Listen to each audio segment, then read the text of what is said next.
પોલીસમાં હાજર થયા બાદ આજે પોલીસ દ્વારા ચૈતર વસાવાને ડિસ્ટ્રિક્ટ કોર્ટની અંદર રજૂ કરવામાં આવ્યા છે। ડેડિયાપાડાની ડિસ્ટ્રિક્ટ કોર્ટમાં તેમને રજૂ કરવામાં આવ્યા। 12 દિવસના પોલીસ રિમાન્ડ પોલીસ દ્વારા માંગવામાં આવ્યા હતા, પરંતુ કોર્ટે 3 દિવસના પોલીસ રિમાન્ડ આપ્યા। કયા કયા મુદ્દે કોર્ટની અંદર આર્ગ્યુમેન્ટ્સ થઈ, શું આર્ગ્યુમેન્ટ્સ થઈ, જાણીશું આ રિપોર્ટમાં। નમસ્કાર, હું છું ગોપી ઘાંગર અને આપ જોઈ રહ્યા છો નિર્ભય ન્યૂઝ। શું દલીલો થઈ અને ખાસ કયા મુદ્દાઓ પર વાત થઈ? ચૈતરભાઈ વસાવા આદિવાસી સમાજના ખૂબ ક્રાંતિકારી યુવાન છે અને ડેડિયાપાડાની જનતાએ એમને 1 લાખ કરતાં પણ વધુ મત સાથે ચૂંટીને મોકલ્યા છે વિધાનસભામાં।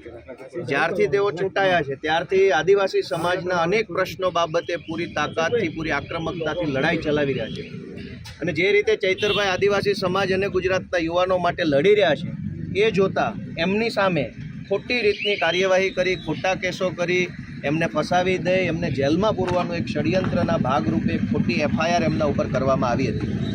આ FIRના કામે ગઈકાલે ચૈતરભાઈ સામે ચાલીને પોલીસ સમક્ષ હાજર થયા હતા। પોલીસે આજે ચૈતરભાઈને ડેડિયાપાડાની કોર્ટમાં રજૂ કર્યા હતા અને 14 દિવસના રિમાન્ડની માગણી પોલીસે કરી હતી। આ પોલીસના રિમાન્ડની માંગણીની સામે માનનીય ધારાસભ્ય ચૈતરભાઈ વસાવા તરફથી વકીલ તરીકે અમોએ પક્ષ રાખ્યો અને બંને પક્ષની દલીલો સાંભળ્યા પછી નામદાર ડેડિયાપાડા કોર્ટે 18 તારીખે બપોરે 12 વાગ્યા સુધીના રિમાન્ડ મંજૂર કર્યા છે। અચ્છા, પોલીસે અંદર એવું લખ્યું છે ચૈતરભાઈ ઢોંગી કરી રહ્યા છે, ઢોંગ કરી રહ્યા છે, ઢોંગી છે ધારાસભ્ય એમ? પોલીસે જે શબ્દો રિમાન્ડ અરજીમાં માનનીય ચૈતરભાઈ વિશે વાપર્યા છે એ ખૂબ જ અપમાનજનક અને ખૂબ જ બેહુદા શબ્દો છે।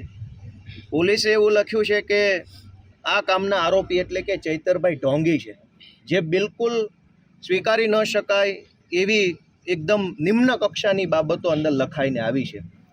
મેં નામદાર કોર્ટને રજૂઆત કરી છે કે એક ચૂંટાયેલા 1 લાખ મતથી ચૂંટાયેલા ધારાસભ્યને ઢોંગી કહેવા એ બતાવે છે કે પોલીસની પાછળ કોઈ રાજકીય ઇશારાઓ કે રાજકીય આકાઓ હશે। એમ રાજકીય આકાઓના ઇશારે આવા નિમ્ન શબ્દો ધારાસભ્ય વિશે કોર્ટમાં વાપર્યા એ બદલ મેં નામદાર કોર્ટનું ધ્યાન પણ દોર્યું છે। કોર્ટે એ બાબતનું ધ્યાન પણ એને સંજ્ઞાન લીધું છે અને અમે પહેલેથી જ કહેતા આવ્યા છીએ કે આખી ઘટના જે છે એ રાજકીય ઘટના છે। જે રીતે એક સાવ નાની ઉંમરનો, એક સાવ નાનો આદિવાસી સમાજનો જુવાનીઓ અચાનક જ ધારાસભ્ય બની ગયો, એનાથી સત્તા પક્ષના સ્થાપિત હિતોના પેટમાં ખૂબ તેલ રેડાયું છે કે 40-50 વર્ષથી રાજકારણ કરતા લોકો હારી ગયા અને એક નાનો છોકરો કેવી રીતે જીતી ગયો એ વાતને લઈને ચૈતરભાઈની સામે ખોટી ફરિયાદો, ખોટા આક્ષેપો, ખોટા નિવેદનો, ખોટી રીતે અમને જેલમાં પૂરી રાખવાના ષડયંત્રો થઈ રહ્યા છે, પણ મને વિશ્વાસ છે કે કાયદાની અદાલતમાં ચૈતરભાઈને ન્યાય મળશે। ફાયરિંગ બાબતે પણ કીધું છે કે હથિયાર કબજે કરવા અને કપડાની બાબતની વાત છે। ફાયરિંગનો જે આક્ષેપ છે એ બિલકુલ ખોટો છે, બેબુનિયાદ છે, વાહિયાત છે। કોઈ પણ પ્રકારની ફાયરિંગની ઘટના ક્યાંય બની જ નથી, ભૂતકાળમાં પણ નથી બની, હમણાં પણ નથી બની।